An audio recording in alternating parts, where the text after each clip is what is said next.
And with that, I believe we are ready to be on our way.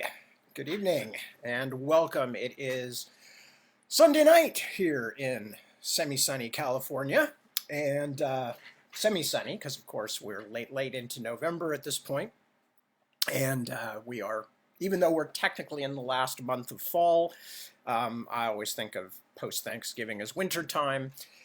And it's gotten a little colder, so I'm even wearing a sweater.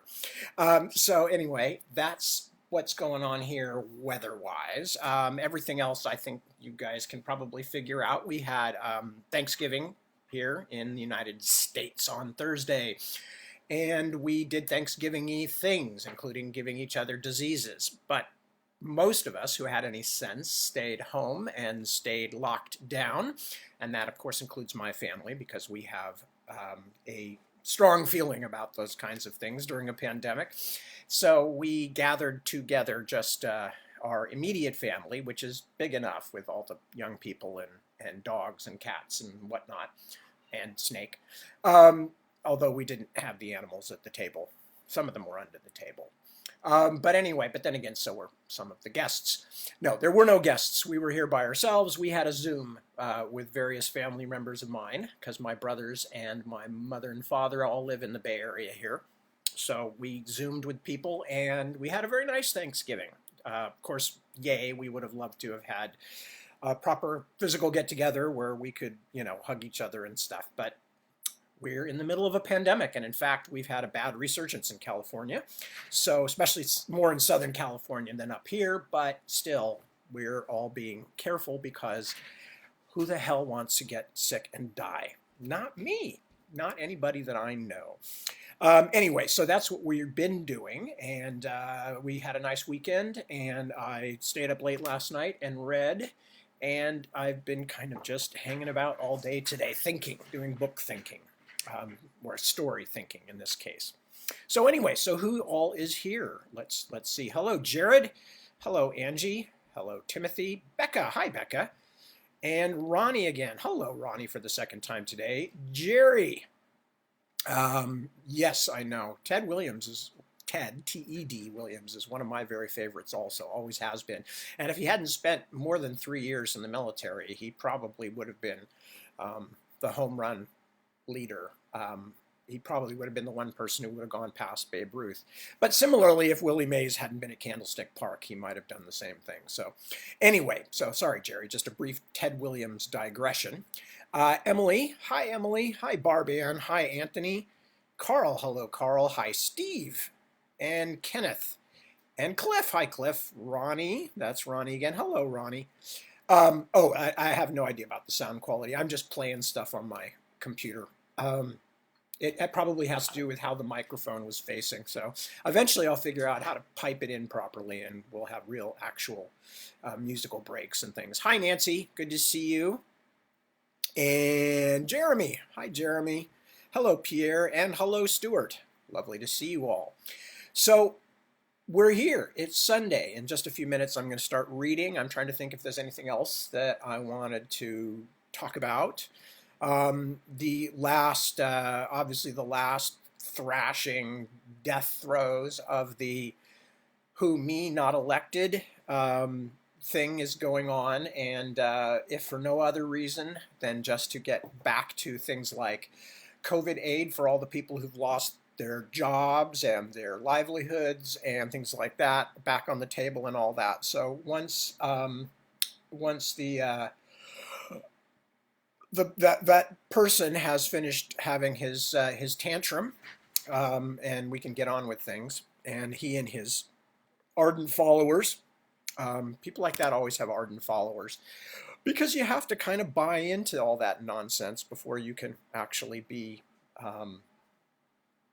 before you have to believe all of it to believe any of it. So we've seen these kind of folks before, and most people don't fall for that stuff. So anyway, but we are waiting because, of course, we have dire needs in this country, as in many other countries, to try and make up for the various economic shortfalls and things like that that have happened because of this worldwide pandemic. So we'll hope that that's all moving forward for everybody's sake. Meanwhile, me and mine, we're all hunkered down as usual. Everybody's doing pretty well. Everybody's finding ways to occupy themselves. There are a great deal of Dungeons and Dragons campaigns going on over Zoom or whatever. And hello, Jason. Welcome aboard. And there are a great deal of other kind of crafty and arty projects going on. Everybody's doing things, or almost everybody.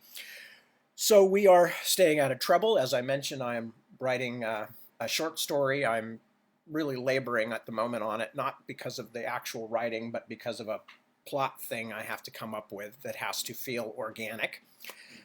Which is always complicated when you've got like a little tricky thing that you really need to, it's like the hinge in the mouse trap. It has to work so that everything happens the way it's supposed to. But it also has to be something that you feel it's an organic part of the story, so that when it's like Chekhov's pistol in the first act, if it's hanging on the above the mantle and you're going to have, if you show it to them in the first act, you have to fire it in the third act.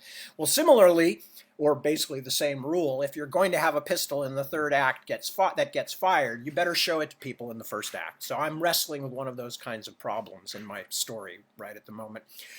But that's what it is. That's how it works. That's writing. So I'm not worried about it. I'm just telling you what I've been doing today, which is lying on my back, staring at the ceiling, intermittently dozing and trying to figure out a way to solve this particular problem. And the irritating thing about it, and here's a tip for those of you who either are beginning writers or want to be writers, is these kinds of things, they're like a bit like earthquakes, in the sense that earthquakes build up for a long time, and especially when they're two plates sliding against each other, they get stuck, and then all of a sudden, they move. Well, it's the same way in my experience with these kinds of things, where you just agonize over them for hours, days, sometimes even longer. And then when they finally happen or come to your mind, you're like, how did I miss that? Why wasn't that one of my first thoughts? But in my case, I do have to go through a zillion possibilities first, and then eventually the right one will pop up, or what I hope will be the right one. Anyway. So, okay, enough babbling. So, yeah, long story cut short, we're all fine here. I hope you are all fine on your ends. We are still, of course, reading from The War of the Flowers, because it's another one of these chunky tad books that I don't know why I write such long books. Oh, God, somebody please talk me out of it. Somebody once said to me, like, well, you must get paid by the word, so you're just trying to make a lot of money. And I just kind of laughed, a despairing laugh, because, of course, anybody with any sense who was writing strictly to maximize his or her income would not be writing super long novels that sell for the same thing as a book 1/3 or 1/4 the length. But that, in fact, is what I've been doing most of my career. So, here I'm selling this was a paperback that sold for whatever it sold for at the time, $8, an $8 paperback. But similar paperbacks for $8.99 many of them were like crime novels or mystery novels, and they're like tiny little short things like this, like this length. So it's amazingly stupid to write really long books, and it's a horrendous waste of everybody's time and energy, except I guess if the readers like them, then the readers like them, and that's worth it to me. Written by Chunky Tad. No, it's a Chunky Tad book, meaning the book is chunky. Not me. Well, not too chunky. I've survived pandemic pretty well.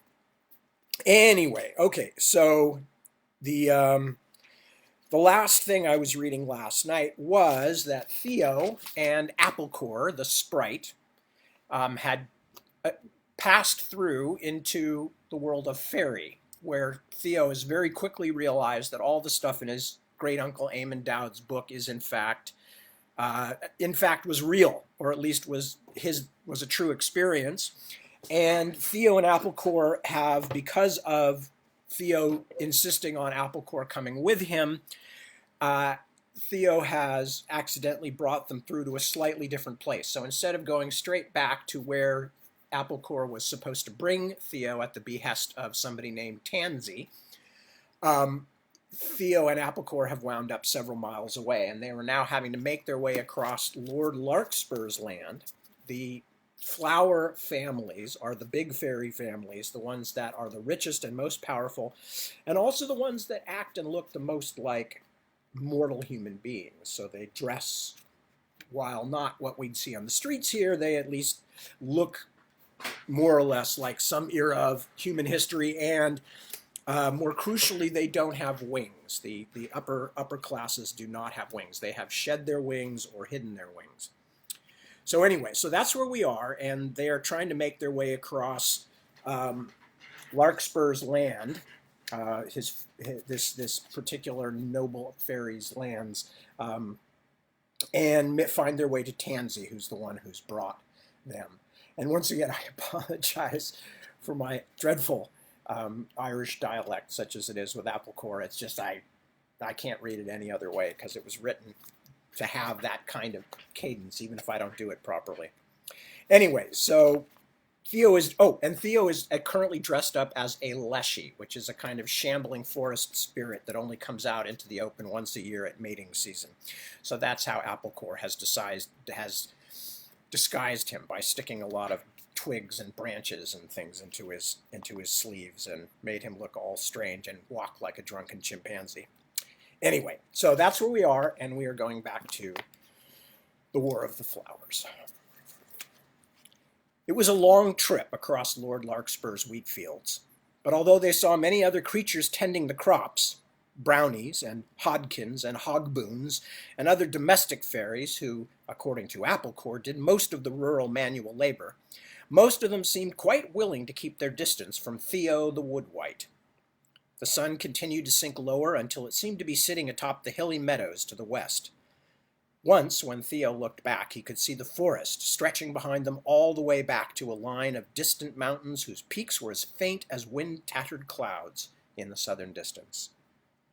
"A forest," he said. "It's huge."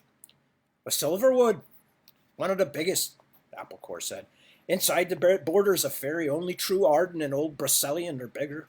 Or that's what they taught me." "And it all belongs to this Larkspur guy?" No, he's not that important. Delphinion, his family owns, only runs into one edge of the forest. Just happens to be the place we ended up. It mostly belongs to the 6 families, like everything bloody else." She pondered for a moment, then darted ahead and out of sight. Theo slogged on. He could see the end of the wheat field now. It was very close. Applecore was back within a minute. "We're in luck," she said. "The border's near. Just the other side of the river, only a couple of hops. And there's a woodland there, so we won't have to worry so much about being seen." "Does that mean I can pull these damn leaves out of my hair?" he sighed. "Border with what exactly?" "With the Sun's Gaze commune. The Daisy House land, where Tansy lives. As for those leaves, just wait till we're across the river, boyo."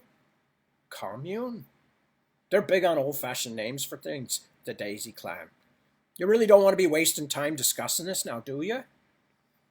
Theo staggered out of the last of the wheat like an exhausted distance runner breaking the tape, only to find that Applecore's idea of a couple of hops seemed to be derived from some kind of mutant kangaroo scale.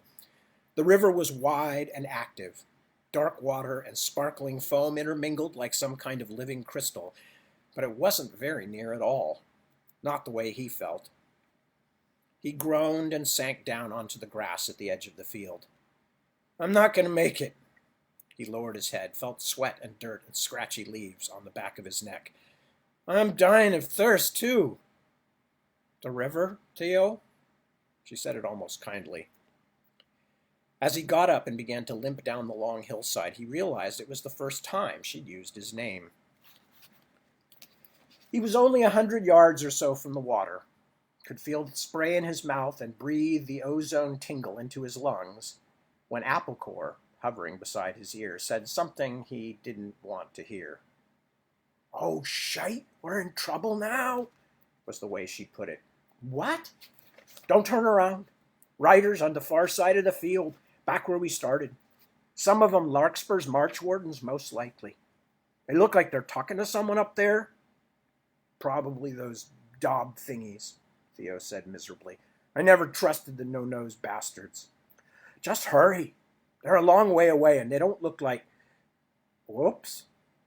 Whoops. What the hell does that mean? It means they're riding across the field. Don't look back, but see if you can sort of hurry your bony arse toward that river, will you? Theo did not waste breath on more talking. He sped to a stumbling lope. Although he had abandoned any pretense at leshyhood, preferring to concentrate on running rather than gibbering and throwing his arms around, he was pretty sure his fatigue and uncomfortable costume kept him from looking entirely human. A few of the leafy branches that had started under his collar had worked their way down past the small of his back until they threatened to become the stick-up-the-arse Applecore had mentioned earlier. The sun had dipped behind the low western hills, and although it brought a measure of blessed coolness to the air, it also made Theo think about what it would be like to be chased through unfamiliar lands in the dark. He galloped awkwardly down to the edge of the river and stood there staring at the current. He almost thought he could see faces in the eddying water, shapes like fingers in the froth. I'm not that good a swimmer, he panted. Any nymphs owe you favors? Applecore didn't seem to be joking. What's a nymph? She scowled. I think you better just jump and swim hard and hope for the best, because in about the time it's going to take me to explain, those horseback fellows are going to be here. Theo turned to see half a dozen tall, mounted figures riding through the wheat field, trampling the stalks as they came, not at full gallop, but not going slowly either. Oh, shit, he said, and jumped into the river. It was stunningly wet, like ordinary water that had undergone some kind of molecular shift. In the moment of submersion, he could almost feel it trying to force its way in through his pores like an invading force. He came up, thrashing and spluttering, an electric thrill of cold running along his spine and squeezing his skull. Trying to paddle, he dug at the water with tingling, clumsy hands, and for a moment he actually made some forward progress. But the current seemed to reach up and grab him, a cold fist that squeezed him hard and then turned him over and over like a toy. Within heartbeats, he had lost any sense of up or down. He tried to call out to Applecore, but there was only the ravishing chill and a view of sun and sky like something seen through the wrong end of a telescope. In fact, the coin of bright air rotating above him was getting smaller very rapidly indeed. He was sinking, his last breath burning in his lungs. Just as the blackness began to extinguish his thoughts, he thought he saw pale shapes floating toward him through the swirling, muddied water. They surrounded him, their faces green as pale jade, hard and unsympathetic as masks. Their staring eyes were like bottomless holes, like abandoned wells forgotten in a field, but it didn't matter, because he was sinking, drowning, dying. Chapter 11. A Disturbance in the Forcing Shed. Because she was by birth a lorag, a type of water fairy, Mary Mosspink had a patience with humidity that other drier folk did not possess. Even so, the hot, damp evening depressed her, and she could sense that the mood of the Forcing Shed's patrons was not a good one. In fact, several decades' experience as an alewife told her it was the sort of night when it would be a good idea to prepare for trouble. She was already regretting that she hadn't found a replacement for Shortspan, the half-troll, her other bartender and unofficial bouncer, who had called in sick. The clientele was no different than usual. A few serious drinkers who always stopped in on their way home, but never actually seemed to go home. Some Twilight District office workers who really would go home after a drink or two.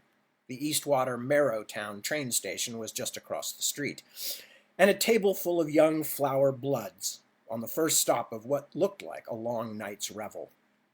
These last were loud and a bit rude, but they'd already been in almost an hour and hadn't caused any serious trouble. In fact, nothing looked much different than normal. but Mary still couldn't shake the feeling of unease. Thus, when she left old Juniper in charge for a moment and went back into the tavern office to get change for a gold una out of the safe, she took a package out as well. She unwrapped the cuckoo automatic briefly to make sure there was a bronze-jacketed iron egg in the chamber, but also to check that the safety was on, then folded the cloth around it again and slipped it into the pocket of her capacious smock. When she had given the waiting customer his change and released the old greencoat back to the kitchen, she slid the gun into the shelf underneath the register, far enough back that Juniper or someone else wouldn't come upon it by accident. Just as she withdrew her hand, the front door opened with a bang that made her jump and set her small wings flexing. Her initial apprehension seemed misplaced. The little brown figure, backlit by the newly kindled street lamps, attracted the eyes of several patrons, but did not hold them long. It was only a goblin, and not a very healthy or happy-looking one either. Mary scowled and stepped around the counter, meaning to head him off before he put the touch on any of her customers, but the little fellow walked straight toward her, bony-legged and awkward as a stork. "Shake the trees, who dragged that in?" laughed one of the young gentry as the goblin limped past, and a few of the office workers muttered or chuckled behind their hands, but that was all the attention anyone paid to the new arrival. "And I'll wager he's used to that," Mary thought. "You are, the proprietor of this drinking place?" He had the whining goblin voice, but he spoke with a certain cockeyed dignity. She wondered if he'd been drinking. Goblins had a legendary fondness for strong spirits. Of course, she'd been in the business a long time and hadn't served many goblins, and in fact couldn't remember any of them drinking anything much heartier than fern beer. But why would everyone say it if it weren't true?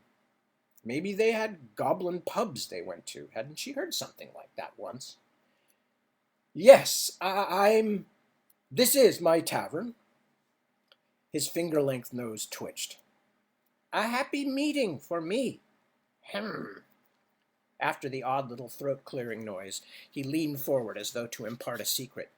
"I am for the moment without gold, of any coinage, fair lady, kind mistress.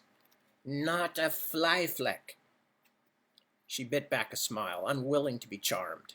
It was too hot to encourage this kind of nonsense. "If you're after free drink, you'd better try somewhere else." "No, no, that is a mistake you make of me. I ask for no favors, and I want no drink." He rubbed at his nose, scratching it until it bent at least a couple of inches sideways. He was younger than she'd first thought, not even middle-aged, and fairly clean for a goblin, but he did have the infamous musky smell. "I wish only to know if there is a small task of some kind that needs attention. Something that might earn me the price of a meal. At the moment, as I have said, I have no coins." She squinted at his tattered clothes and his long, bare feet. Her first impulse was to send him away. Her first impulse to send him away remained strong. He did have that slightly acrid goblin reek, and there was a still nervous part of her that suggested tonight was not the night to do anything out of the ordinary. On the other hand, he was extremely polite for a goblin, or anyone else, and he did have the look of someone down on his luck. What if my dear old Semellus hadn't taken me in that night? Where would I be now? Rolling drunks down by the waterfront? Would I even be that lucky? She decided she owed something, if not particularly to this strange little fellow, then to the memory of Semellus Weft Bee-Balm, who had taken in a young runaway and eventually made her the lady of the house, a wife in all but name. "Right," she said. "You can do a bit of sweeping, I suppose, and then clear away and wash some glasses in the back.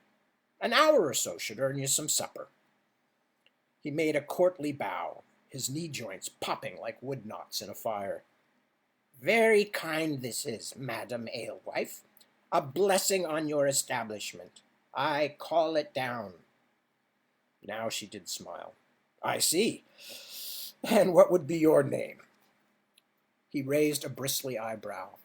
"Ah, my name? Ah, He nodded slowly, as if asked to explain the secrets of the elder trees. "Button is my clan name. Mud is what they call me in the streets of this bright city. What I call myself, that is too mysterious." He shook his head sadly, then looked up at her, his yellow eyes bright. "I wish you only well, you see." It was too hot for goblin riddles. Mary pointed to the broom. The little fellow seemed to be a decent worker, and although he attracted some unfriendly attention from the young bloods sitting near the billiard table, a youth in thornapple black and gold seemed to be the leader, and had already sent one of Mary's serving girls running to the back room in tears. The goblin applied the blue broom steadily and stolidly. As the evening wore on, a party of older gentry came in, 3 prosperous-looking men and a woman, all a little cheerful with drink already, and their presence seemed to keep the noise down at the thornapple table. Mary found herself relaxing. When Button had finished sweeping, Mary caught him by his bony, furred elbow. "You done well. Why don't you take a moment to have something to eat? Juniper's made up a nice rabbit stew tonight. I'd definitely take that over the shellfish if I were you. And I'll pour you a glass of ale to go with it." The yellow eyes glinted and the long nose twitched. Now he seemed to be the one holding back the smile. "Most and very kind, mistress. If you would please put that meal in a sack for me, then I will take it with me when I have finished my work. I mean to share it with someone, you see. As for ale, so sad, but your kindness is misplaced, as I do not drink. But now I have thought that perhaps my friend would like some. Is it possible to put ale in a sack?" Not really, but I'll see what I can come up with. Come on, sit down and eat. You can take the rest with you." He drew his arm away gently, but with enough force for Mary to realize that although he was less than 3/4 of her size, he had a surprising, wiry strength. "No, with thanks. Not allowed to eat here in public. It is a strangeness of my own." He made a funny little bow. "Just clearing away the glasses. That is what I will do now." She shrugged and let him go. After she had leaned into the service hatch to the kitchen to ask Juniper to find a spill-proof container for the stew, then handed the old greencoat a bottle of Orchid Lightning Pale to put into the sack with it, she found herself still shaking her head as she mopped down the bar. She hadn't ever really talked to a goblin before. Were they all this odd? Juniper appeared from the kitchen, wings drooping in the heat, and set the sack down on the bar, but he didn't go away again. Absorbed in cleaning the taps, Mary found herself wondering, with a measure of irritation, what the old fellow wanted. Did he disapprove about giving bottles of ale to goblins? But that didn't explain why the whole room had suddenly become a great deal quieter, or why her neck hairs were all standing on end. Juniper muttered, "Think this might be a bit of trouble, Mary." She looked up to see some jostling by the young blood's table. The goblin was struggling to balance a tray of glasses, while the young thornapple blocked his way with an outflung leg. The young noble's companions were chortling in anticipation of a little fun. "These glasses, they belong to the alewife," Button said, with a certain nervous dignity. "It would be shameful, yes, if I were to drop them." "Shameful for you or for me?" The thornapple youth laughed. And he was a thornapple. She could see him clearly now. There was no mistaking those white eyebrows. Then flicked a calculating glance toward Mary. "Put them down if you're worried. I just want you to answer my question." The goblin did not want to look him in the eye. "Yes, I answer you, yes. I am a goblin." "We know that," said Thornapple. "We can smell it," one of his companions brayed. "I asked you if you were a real goblin." Button again tried to get away, but Thornapple folded a long-fingered hand around the creature's skinny forearm. "Please, I do not know what you mean." "That's enough." Mary stepped around the edge of the bar. "Let him go." The young Thornapple looked up at her with lazy satisfaction. She felt a shock of recognition when she saw that the eyes in his handsome face were two different colors, green and black. This wasn't just one of the young Thornapple cousins. This was Orion himself, the heir apparent, eldest son of one of the most powerful men in the city. Used to being recognized, he grinned at her expression. "I'm not harming anyone, mistress." His use of the title was adroitly contemptuous. "Are you really going to call the constables over a conversation?" Mary Mosspink hated bullying, hated it worse than almost anything. As a child growing up in the Marrowtown waterfront slums, she had seen enough of it to last a lifetime. But the bullies of her childhood had possessed no other attributes beside brute strength. This kind was more insidious, less forgivable.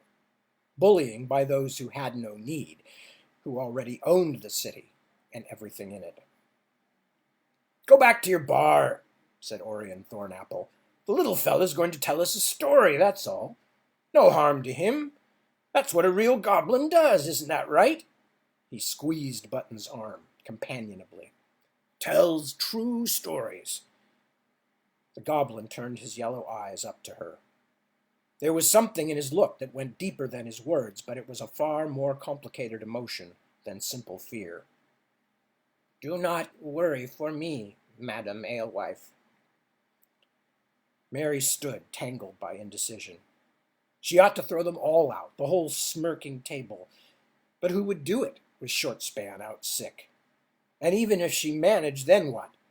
The thing of it was, if the youth wanted, he could probably get her license taken away.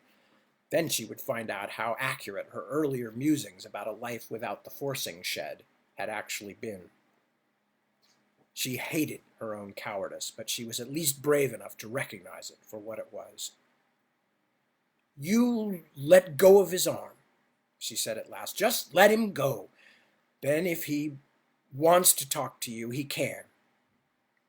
She stood in place until the handsome young man released his grip, then did her best to make her retreat to the bar look like the walk of someone who'd just diffused a problem.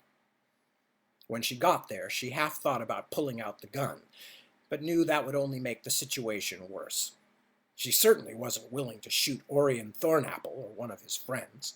That wouldn't just lose her a license, it would cost Mary Mosspink her precious freedom as well, at the least. Still, she stayed close to the register and the hidden package, certain now that her intuition had been right, that if there had been a wind on this sticky hot night, it would carry disaster. Some of the other patrons seemed to think that the disagreement was over and resumed their conversations, but the room was still tense. Mary watched as a couple of Thornapple's companions got up and went to the six-hazard table behind the goblin. They picked up cues and began to stroke the balls across the bays in a desultory fashion, but they were really just preventing a quick retreat by their leader's chosen victim. "Now," said Orion Thornapple, "you did say you were going to tell us a story, didn't you? A real old goblin-type story? A true one?"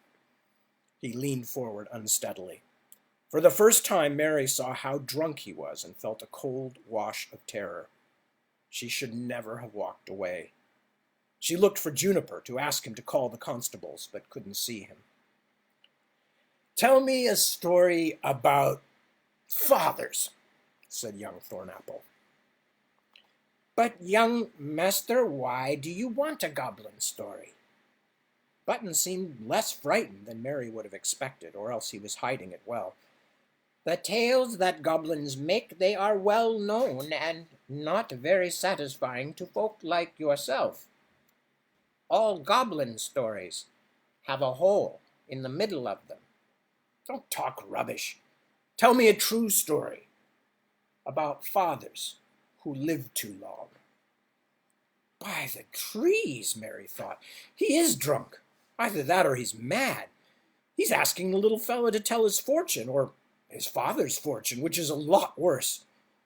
It was an article of folk wisdom, much believed, but never definitively proved, that goblins could sometimes foretell the future. But whether it could truly be done or not, it was certainly not allowed to try to spy into the fortunes of one of the High Council, and Thornapple's father was one of the council's leaders. Even some of young Thornapple's companions were looking a bit nervous now, but whatever expansive strangeness was upon the flower lordling seemed to make him oblivious.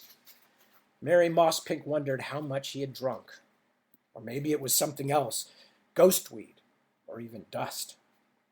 "Talk, goblin," he said. "I don't give a rap about any hole in the middle. Tell me a tale." Button bowed his head toward Orion Thornapple. "Be it so, then." He took a breath, held it for a moment in silence.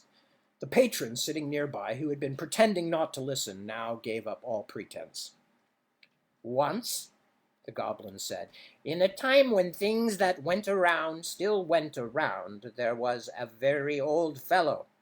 A pinch penny was he, who had little love for anything except gold.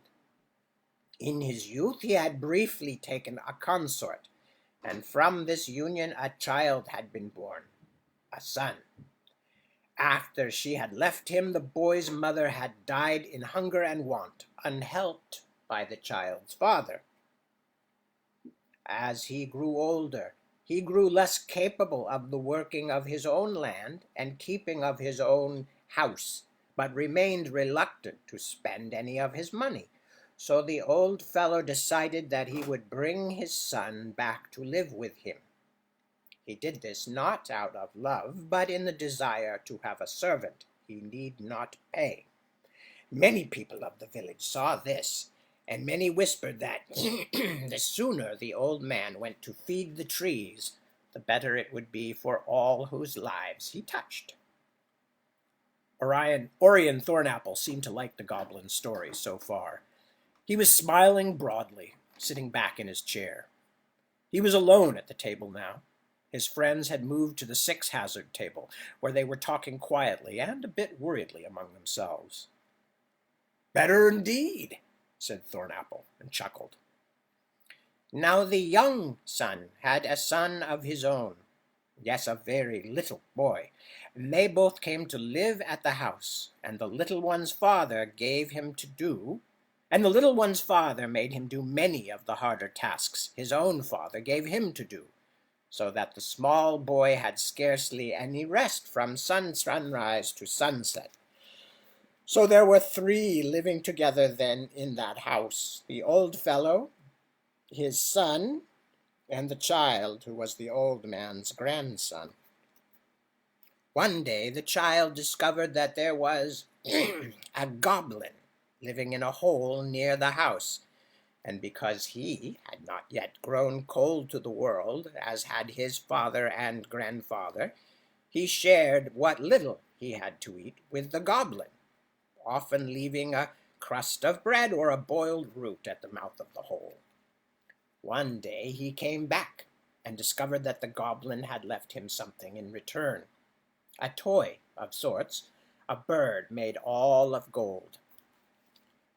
When he showed this bird to his father and grandfather, both were consumed with greed. The grandfather insisted the bird should be his, since it was his house and grounds where the goblin lived. The younger man insisted just as strongly that since it was his own son who had tricked the goblin, as he saw it, into giving gold in return for crusts of bread, the bird belonged to him. They argued and argued until the younger fellow, in a rage, killed his own aged father. He then told the little boy that his grandfather had gone away, that they would have to work even harder now, and sent the child to bed. He had decided to make the goblin produce more gold, so he crept out beneath the moon's light to the goblin hole with a sack of flax seeds in his hands, then scattered a handful of seeds all around it, and laid a trail of them back to the house, where he flung the rest of the sack of seeds over the floor, knowing that the goblin was properly bound by the laws of things, and so would have to count them all and that since he would not be able to do so before the sun came up, the goblin would then be bound to the house and forced to do his bidding. He hid and watched the goblin walk past, nose close to the ground, eyes squinted as he counted the flax seeds. He waited outside the house until dawn's light began to shine in the belly of the sky. Then he went in. He found the boy and the goblin sitting on the hearth rug together, drinking Bethany tea. Later, the little boy sold the house. With what it earned him, he was able to become a rich merchant and never needed to sell either of his 2 golden birds. The goblin, whose voice had become very sing-song, suddenly stopped talking. He blinked slowly, once, twice, as if awakening from a dream. "That is the end of my story," he said. A few of the patrons at other tables began to whisper. A woman laughed. Mary realized that despite her nervousness, even she had drifted into a sort of half-sleep. "What kind of nonsense is that?" Orion Thornapple struggled up out of his chair, stumbling a little. He loomed over the goblin. "What kind of story was that? That rubbish! It made no sense." Startlingly, a wide, sharp-toothed grin appeared in the goblin's face. "For the price, it seemed a very sensible story to me, master." "Why were they just sitting there drinking tea? What about the flax seeds the goblin was supposed to count?" "The boy had come down in the night and found the seeds scattered on the floor. Fearing that his father and grandfather would be angry over the clutter, he had swept them all up." "But—" Young Thornapple scowled. It made his face much less handsome and much less mature. "What was that babble at the end? The child sold the house? Where was his father? And you said 2 gold birds, but there was only 1. He grabbed the goblin's shoulder. "Such are goblin tales," said Button, even as he swayed in the other's grip. "Can you really not guess what it was that happened to the child's father, who had tried to trick the goblin and failed? Can you not imagine where it was the 2nd gold bird came from?" The woman who had laughed earlier did it again, and this time she was joined by a few others, including the table of older flower folk. Orion Thornapple turned and glared at them, then seized both the goblin's shoulders and shook him. "You think you've made a fool of me, do you?" The little creature did not make a noise, but Mary could feel the storm precursors of violence crackling in the air. She turned to pull the package out from beneath the register, shook off the covering cloth, and dropped the cuckoo automatic into the pocket of her smock. "That's enough!" she called, turning back to Thornapple and the goblin. "So!" The flower lordling's cry was triumphant. Even as his friends came forward, perhaps trying to prevent what was about to happen, the youth bent and snatched up something that had fallen loose and clattered to the floor near the goblin's feet. Thornapple held it up. It gleamed a smoldering yellow-green, making his fist glow. "What is this? What is this?" "It is nothing," said the goblin, tugging at the youth's wrist in an ineffectual struggle to get it back. "It is only something to light my way home through the dark. A witch light." "Leave him alone," Mary said, but so quietly she barely heard herself. I say it looks like a weapon." Thornapple turned to his friends and the other patrons. "Wouldn't you all agree? Hasn't the council spoken very firmly about the penalties for goblins and other non-citizens owning weapons?" He turned, holding the struggling Button at arm's length, and called to one of his companions. "Go fetch the constables. I think they'll be interested." Suddenly he shrieked and began to shake the arm, trying to dislodge the very creature he had held captive a moment earlier. "Cursed thing! The little skin-eater bit me! He bit me! I'll kill him!" Thornapple flashed something out into his other hand. a blade thin but wickedly long. Mary yanked the pistol out of her smock. She was only planning to wave it around in a manner purposeful enough to stop everyone in their tracks, maybe fire it into the ceiling if necessary. But as she turned around, a tall, scrawny stranger in tattered clothes came lurching up the aisle of the tavern, his eyes and mouth stretched wide with terror or pain. She lowered the pistol, confused. The newcomer staggered, moaning toward the goblin and Orion Thornapple, his hands pressed against his ears as though someone had laid the grandfather of headache curses upon him. The flower lordling let go of the goblin, sizing up this bizarre new threat with a smirk that suggested he didn't think it amounted to much. "Some kind of goblin lover, eh?" Thornapple asked, lifting his long knife. "Stop!" the apparition shouted at him. "Leave him alone! Stop all your voices! Get out of my head!" His voice rose to a shriek, and something exploded with a croom like indoor thunder, turning all the world into pure white brilliance, followed by utter blackness. For a single mad instant, Mary thought she had pulled the trigger of her gun by mistake, but even a cuckoo automatic didn't make a bang like that. And after